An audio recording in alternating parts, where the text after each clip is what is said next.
بسم الله الرحمن الرحيم سأل سائل بعذاب واقع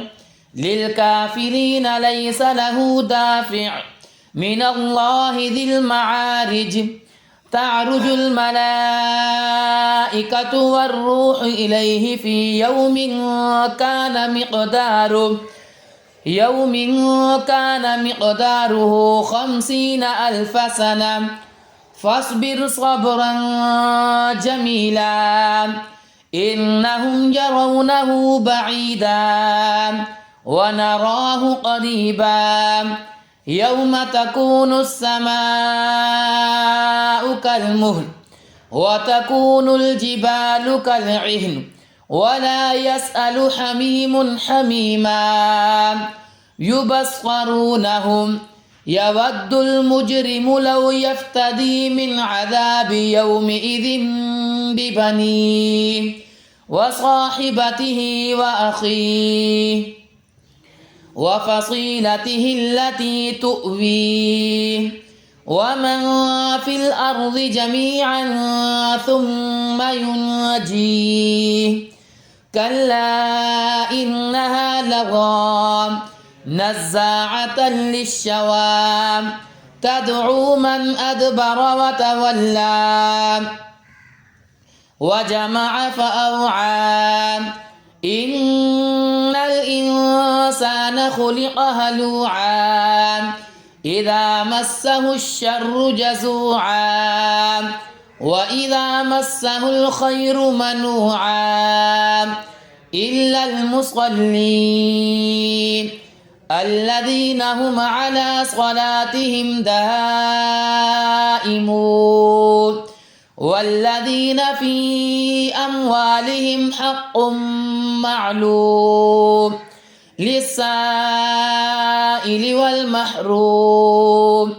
والذين يصدقون بيوم الدين والذين هم من عذاب ربهم مشفقون إن عذاب ربهم غير مأمون والذين هم لفروجهم حافظون إلا على أزواجهم أو ما ملكت أيمانهم فإنهم غير ملومين فمن ابتغى وراء ذلك فأولئك هم العادون والذين هم لأماناتهم وعهدهم راعون والذين هم بشهاداتهم قائمون والذين هم على صلاتهم يحافظون أولئك في جنات مكرمون فما للذين كفروا قبلك مهطعين عن اليمين وعن الشمال عزين أيطمع كل امرئ منهم أن يدخل جنة نعيم كلا إنا خلقناهم مما يعلمون فلا أقسم برب المشارق والمغارب إنا لقادرون على أن نبدل خيرا منهم وما نحن بمسبوقين فذرهم يخوضوا ويلعبوا حتى